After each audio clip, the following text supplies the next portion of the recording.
Бауырдан котлет істеуді көрсететін боламын. Парақшам пайдалы, жоғалтылмау үшін тіркеліп алыңыздар.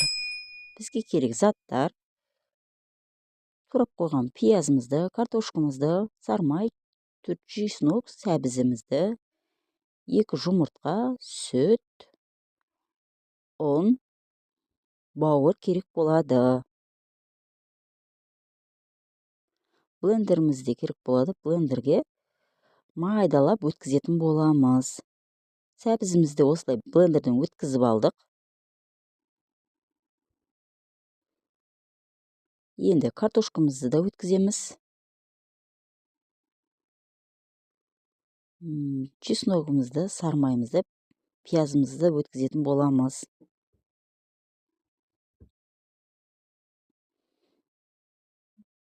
Бауырды да өткізетін боламыз блендерден.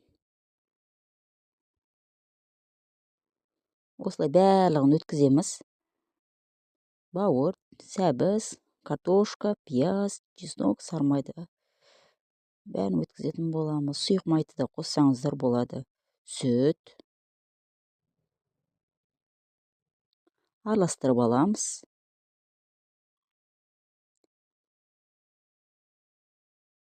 Екі жұмыртқамызды да шағып аламыз.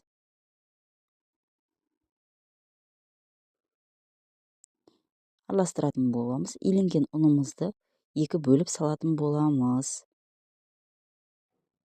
Екінші рет салып жатырмын қалған ұнымды. Парақшам пайдалы, жоғалтылмау үшін тіркеліп алыңыздар. Дәміне қарап тұз, қара бұрыш, қызыл бұрыш қосатын боламыз.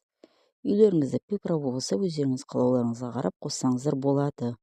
Қызып тұрған майға котлетімізді салатын боламыз. Осылай қасықпен саласыздар. Осылай екі жағын қарап тұрыңыздар. Ауыстырып. Осылай екі жағын да пісіреміз. Оңай дайындалады. Істеп көріңіздер. Сұрақтарыңыз болса, комментарийға жазсаңыздар болады. Келесі видеоларда оны істеуім мүмкін. Ас болсын. Парақшам пайдалы, жоғалтылмау үшін тіркеліп алыңыздар.